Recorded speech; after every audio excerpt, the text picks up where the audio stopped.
Welcome to the Great Detectives of Old Time Radio. From Boise, Idaho, this is your host, Adam Graham. In a moment, we're going to bring you this week's episode of The Adventures of the Falcon. Before we do that, I do want to encourage you, if you enjoy the podcast, to follow us using your favorite podcast software. Today's program is brought to you in part by the financial support of our listeners. You can support the show on a one-time basis at support.greatdetectives.net for PayPal, or you can also become one of our ongoing Patreon supporters for as little as $2 per month at patreon.greatdetectives.net. Now, from March 9th, 1952, here is The Case of the Killer's Key.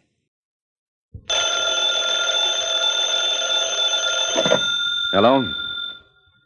Yes, this is the Falcon speaking. Oh, Sherry. I'm glad you called. No, you'll have to cancel me out tonight, Angel. I'm all jammed up. Some client of mine wants me to locate a missing girl. He doesn't care what it costs, so naturally I'm going to shoot the works. Once again, the adventures of the Falcon, dedicated to private investigators everywhere. Those hard-hitting detectives who, like Mike Waring, risk their lives to aid law enforcement agencies. So join him now when the Falcon solves The Case of the Killer's Key.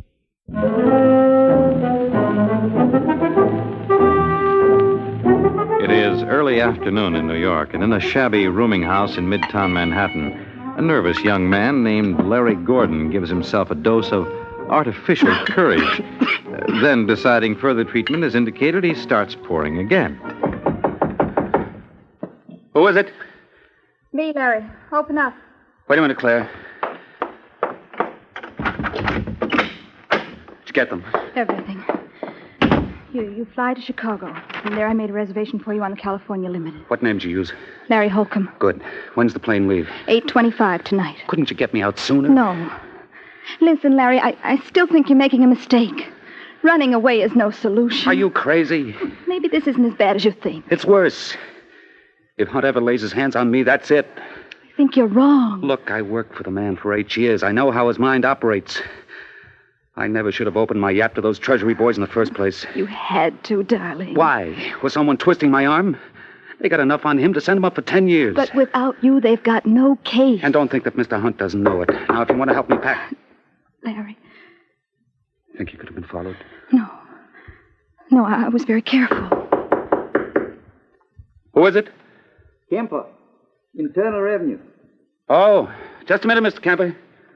Look, sweetie, they'll be awful sore if they know I told you where I was. What do you want me to do? Get in the kitchen and, for Pete's sake, be quiet. All right, darling. I'm coming, Mr. Kemper. Hello, Larry. Mr. Hunt. Yes. But I thought it was... I hope you'll forgive the deception. I did it very well, don't you think? Kemper, Internal Revenue Department. You know, the stage may have lost a great talent. Listen, Mr. Hunt. I'm afraid I haven't time, Larry. I'm pretty busy these days combing Internal Revenue men out of my hair. I wasn't going to testify against you. You weren't? No, I was beating it. See, I've got the tickets right here. So you were bound for California, eh? My humble opinion, you couldn't have chosen better. Where were you planning to stay? Why? Well, someone should cancel the reservation. Since you're going elsewhere. No, don't. Have a pleasant journey, my boy.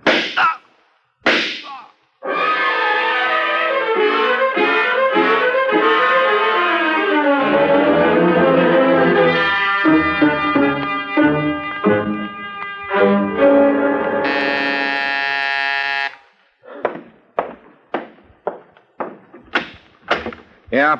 I'd like to see Mr. Hunt, please. Who are you? Sergeant Corbett. You don't look like a soldier to me. You're right. I'm with the police. Where's Hunt? Well, it's like this, Sergeant. Bruce, did you say... Oh, I'm sorry. I didn't realize you were entertaining. He ain't so entertaining. You Charles Hunt? That's right. I'm Sergeant Corbett, homicide. How morbid. Well, somebody's got to do the job. You ever hear of a fellow named Larry Gordon? Yes, of course. He works for me. Or should I say, he once did. Why? Well, I'm being investigated on an income tax matter. as you may have heard. Yeah, I've heard. And since Larry's going to testify against me, naturally I don't consider him in my employ. Well, he won't need the job anyhow. Pardon? He was knocked off at 3 this afternoon. I can't believe it. Well, take my word for it. I saw the body. And I have an idea you saw it even before I did. You're not serious. I certainly am. We got enough evidence. Evidence? Yes. You see, by an odd coincidence, Larry's girlfriend, Claire Marlowe, was in the kitchen when you gunned him. Is that what Miss Marlowe claims? Well... Well, what? Well, it's the way we figure it. We found her fingerprints. You're evading the question. Has Miss Marlowe accused me? Well, I haven't spoken to her yet. Why not? She disappeared. She must have been scared to death. The fact remains, until you discover Miss Marlowe, you have absolutely no case. Don't worry, we'll find her. And when we do... When you do, give me a call. Okay, hon, I'll be seeing you shortly. And then we'll see how... You're creating a draft, Sergeant. Well, Bruce? You heard. How can I help it? I'm not deaf. What do you think? I think when they find Claire Marlowe, I wouldn't want to be in your shoes. On the other hand, suppose I found her first. Who was that private detective Logan mentioned the other day? You mean Mike Waring? See the one they call the Falcon? Yeah. Well, be a good boy and look up his address. I think I've got a case for him.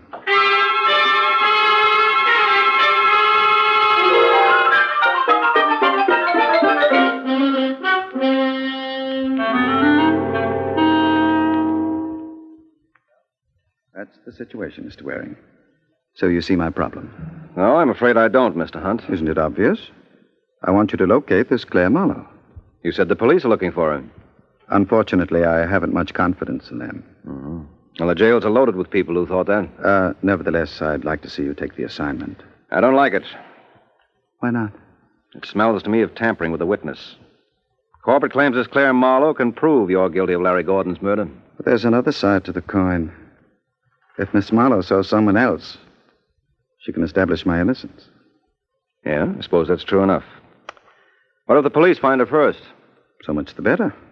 I just want the additional insurance. In my position, I need it. All right, Hunt.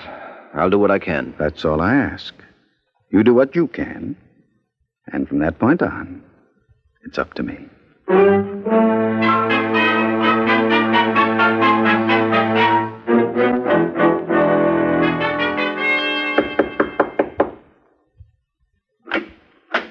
Yeah? You the superintendent? That's right. My name is Mike Waring. Wonder if you could give me some information about one of your tenants. Who? Claire Marlowe. You a cop? Why? So I told the other fella everything I knew. What other fella? Oh, tall, thin fella, about your size. Oh, you must mean Sergeant Corbett. Yep, that's his name. Well, now that you've told Corbett, why not tell me? I don't know nothing. Came home yesterday like she was scared of something, went right to her room. How long did she stay? Oh, maybe 10, 15 minutes. Did she have a grip with her when she left? Nope, just a pocketbook. And she didn't say where she was going? Nope, and I didn't ask. I believe a fella should mind his own... If it ain't one thing, it's another. Excuse me a second. Yeah, sure. Yeah. Well, what do you know? Special delivery from Claire Marlowe. Yeah, let me see that. Hey, what you doing? Just a minute. Dear Herman, please don't tell anyone you've heard from me, anyone at all. I wonder if you'd be good enough to do me a favor. I've made arrangements with North American Van Lines to move my stuff on Wednesday. They know where to deliver it. My bank book is in the upper right-hand drawer of my dresser. If you take it with the enclosed withdrawal slip, I'm sure you'll have no trouble getting the money. Will you please bring it over to me at the Kenton Hotel? I'm using the name Claire O'Brien. Why does she want to use a name like that for? Kenton Hotel, huh? Hey, where you going? I have to report to my client. You've been a great help, Herman. Thanks a million.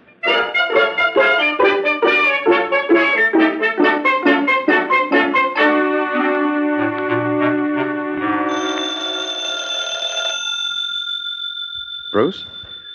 Yeah? I believe that's the phone. I believe you're right. Don't you think you should answer it? What's the point, Mr. Hunt? It's probably for you. You know something, Bruce? I'm beginning to dislike your attitude. Now answer the phone. I still say it's a waste of time. Yeah? I'd like to talk to Gerald Hunt, please. Who wants him? Mike Waring. Hold it. But I tell you, it's for you. Who is it? The Falcon. All right. Oh, I don't think I'll be needing you anymore today. You mean you want me to leave? That's what I want. Well, far be it from me to hang around when I'm not wanted. Hello? I've got good news for you, Hunt. Really? Really. I've located Claire Marlowe. That is wonderful. She's staying at the Kenton Hotel. She's registered under the name of Claire O'Brien. I needn't tell you how happy I am with your services, Mr. Waring. I was lucky. Let's say we both were. You may have been fortunate to find Claire, but I was lucky to find you. I would have had a difficult time of it without you. I'll think nothing of it. When are you planning to see Claire? Immediately. You're familiar with the old proverb, he who hesitates is lost? Well, in my position, I can't afford to waste a second. Goodbye, Mr. Waring. Thanks ever so much.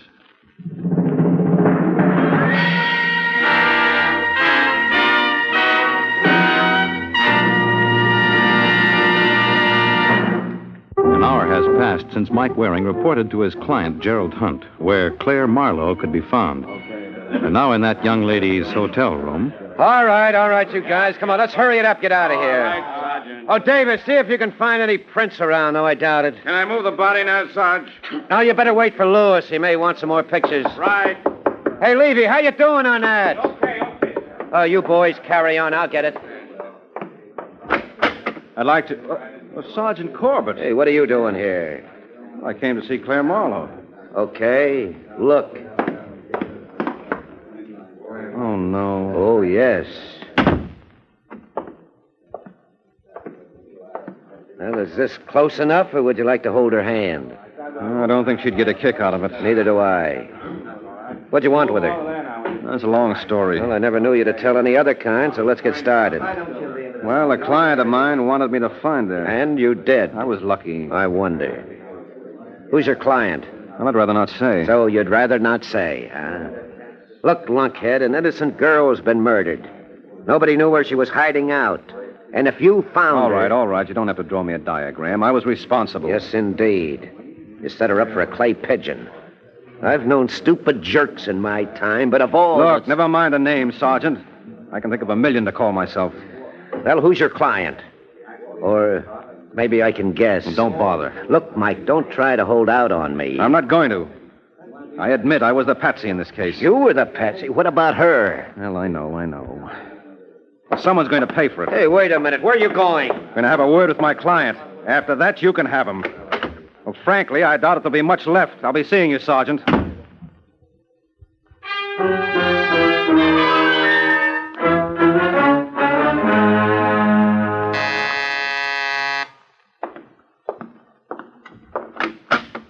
Yeah? Is Hunt in? Who are you? Never mind. I'll announce myself. Now, wait a All sec. right, Bruce. Come on in, Mr. Waring. Try and keep me out. Bruce, get the gentleman a drink. Sure. What do you have, Buster? A little privacy. Suppose you leave me alone with your boss. What orders I take from him. You better give him his walking papers, Hunt. Really, Mr. Waring, aren't you being a bit high-handed? Tell him to blow. All right, Bruce. You may go. Well, as long as you put it that way. All right, now, what was the idea, Hunt? What was what idea? Don't give me any double talk. I'm in no mood for it. How dare you? It's easy. I'll show you. No. Look, you made a sucker out of me. You got me to find Claire Marlowe so you could kill her. You mean Claire's dead? As if you didn't know. But I didn't. I suppose you don't remember me phoning you at 1:30 this afternoon. I told you where you could find her. I could blow my brains out for not calling on her first. But you didn't make that mistake, did you? Let me go. Sure, I'll let you go. Now, confessions are in order. You killed her, didn't you? No. Come on, Hunt. I'm going to get the truth if I have to break every bone in your body. You murdered her just as you murdered Larry Gordon. I swear I didn't. Where's your coat? I'm not going with you. Yes, you are. I promised to deliver you to Sergeant Corbett down the headquarters, and that's one promise I intend to keep. Now, will you go quietly? No. Okay, suit yourself. Now, come on. Get up. You got a long, rough trip ahead of you.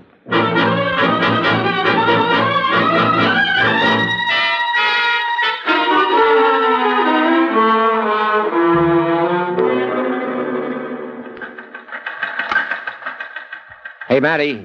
Yes, Sergeant. Carlin report in yet? Just about 2 minutes ago. Well, where's Hunt? He couldn't find him. You mean he skipped? Yeah, Carlin said the place was a shambles. Well, get a 47 out. I want every bus and train depot watch and cover the airfields.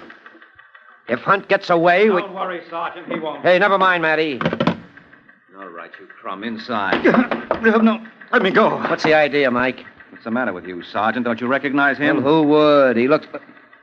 Wait a minute. It's Hunt. That's right. Well, what happened? Well, he had a little accident. Go on, Hunt, sit down.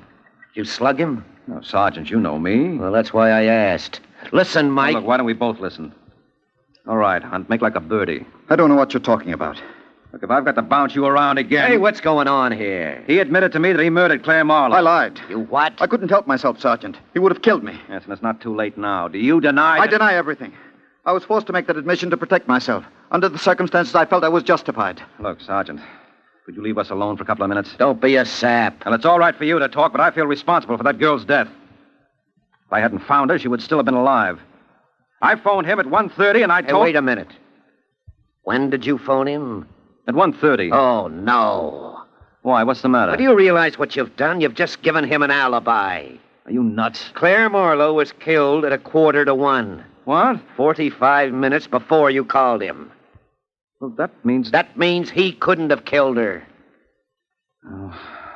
Well, look, Hunt, if I've done you an injustice... Indeed you have. Will it do any good if I said I was sorry? None at all. Good day, gentlemen. I trust I'll never see either of you again.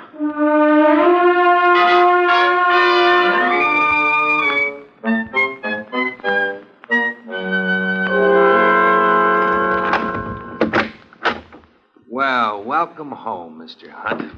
I see you've taken over, Bruce. I didn't think you'd mind. You like some champagne? No, thanks. You don't know what you're missing.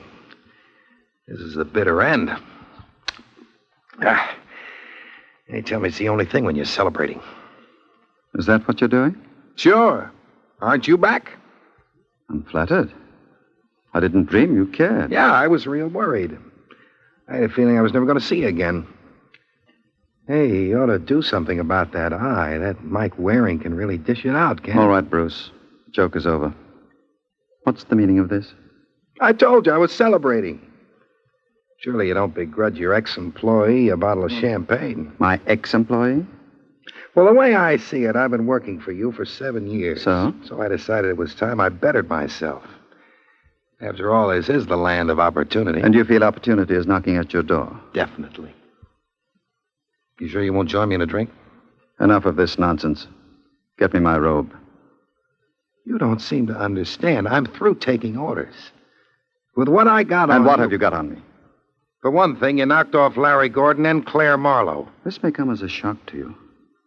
But the police are satisfied I had no hand in either. You see, I have an unimpeachable alibi. Is that a fact? Yes. It now develops that Miss Marlowe was murdered 45 minutes before Mr. Waring reported her whereabouts to me. Well, what do you know? I know you've been taking too much for granted. I don't think so. I happen to know how it was worked. You do? Yeah. I was going through your clothes. What? Well, I thought maybe you wanted me to send them out to the cleaners. Anyway, in your pocket, I found this card. Lawrence Regan, Private Investigations. So? So I wondered what you would want with 2 private detectives, and just like that, it came to me. You were going to use Waring as an alibi. You're mistaken. Well, there's an easy way to check.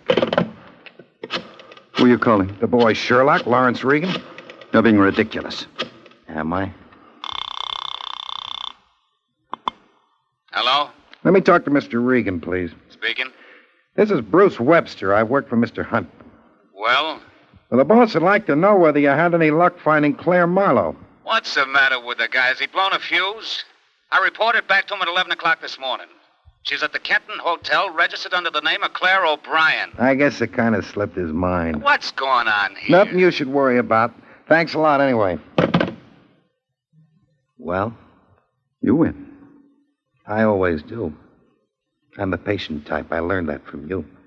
What do you want? $25,000. That's a lot of money. Well, it ain't as though I was going to throw it away. I'm going to sock it into government bonds. That 3% they pay will come in mighty handy. You're making a mistake. I don't think so. I always say the least a fella can do is be patriotic. You better get it up fast, Mr. Hunt. We don't want to keep Uncle Sam waiting.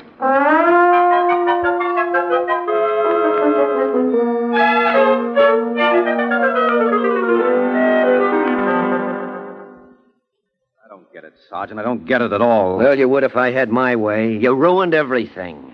Look, are you sure Claire Marlowe died at 1:15? Positive. The desk clerk at the hotel heard the shots. Did she have any other enemies? No. This thing's tied up with the Larry Gordon killing for sure. That doesn't make sense. Well... There was no way in the world for the... Hello. That you wearing? Yes, who's this? Bruce Webster. Who? I work for Hunt, remember? Oh, yeah. I just thought you might be interested. I'm terminating my employment. That's supposed to mean something to me? It might mean a lot. If you could dig up some cash, I could let you know my reason. What are you talking about? Well, wouldn't you like to know how Hunt made a chump out of you? I certainly would. How much dough can you raise? I'm not in Hunt's class. No, but every little bit helps. Could you lay your hands on 10 grand? Don't be ridiculous. 5? I've got $720 in the bank. Fine, I'll take it. Now, wait a minute. Come on, Waring, make up your mind. Where are you? I got a little place at the Fortuna Apartments on West 93rd. Drop around when you're in the neighborhood. Okay. Don't go away. I'll be in the neighborhood in 20 minutes.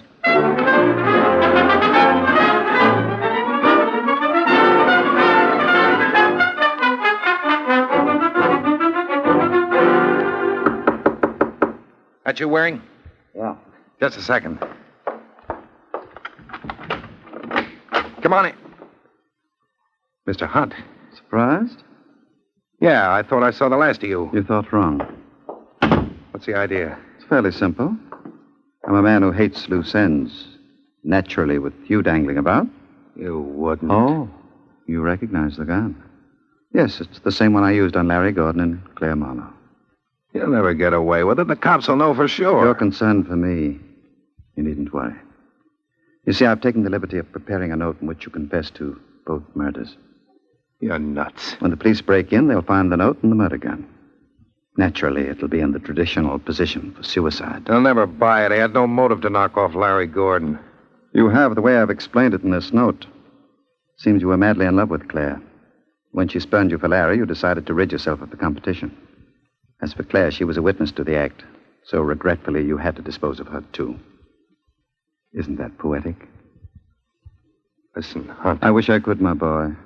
But time is of the essence. No, don't.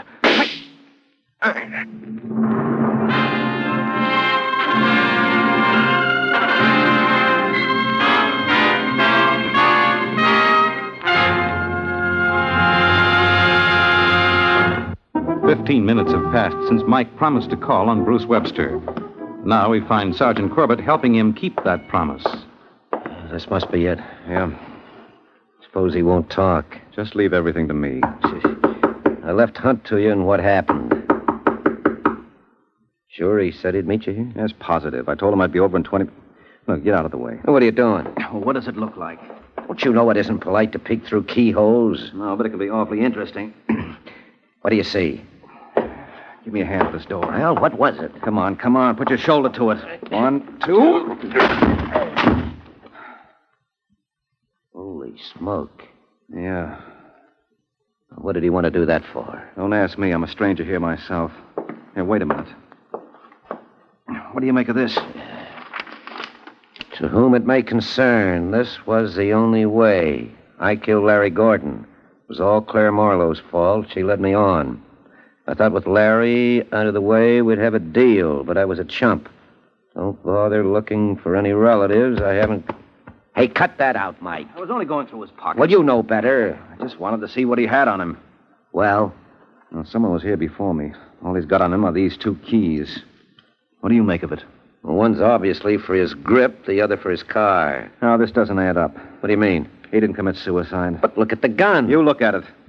I tell you, this was engineered. By whom? By Hunt, of course. Can you prove that? What, to you? Where's my percentage? Let's find someone who'll give me better odds. I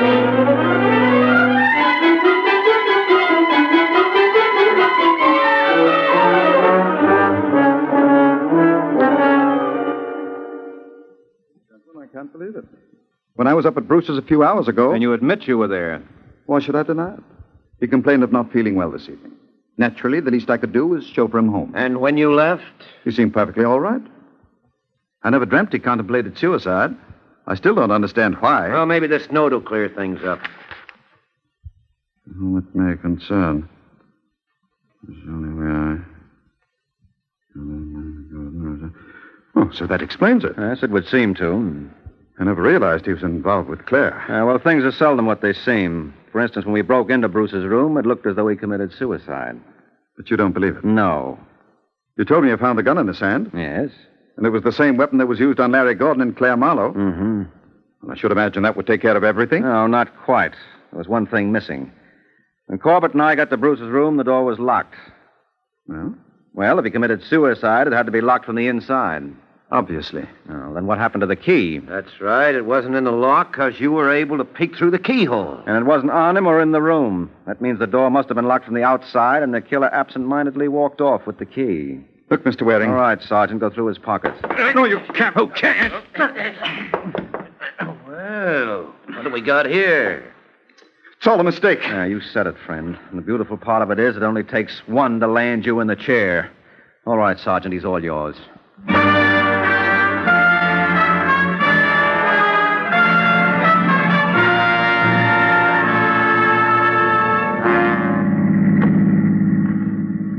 Well, like my father used to say, another day, another dollar. And believe me, you didn't earn this one. I did all the work. Well, you schlump. You should talk. You gave Hunt that alibi. You're out of your mind. If it hadn't been me, it would have been some other private dick. Come again? Look, it all comes down to one thing. Hunt had two of us trying to locate Claire. He probably waited until the other boy came through for him before he even hired me. Oh, well, what was the point? Give himself that alibi. After all, when I told you I reported to him after the girl was murdered, it didn't seem possible he could have been responsible. Well, I still say... Oh, wait a minute. Hold everything. What? What's the matter? I just thought of something. I never got paid. Huh? By Hunt for finding Claire. Sue him. Sue him. He's going to the chair. So what? If I were you, kiddo, I'd really make trouble for him. Good night, Mike.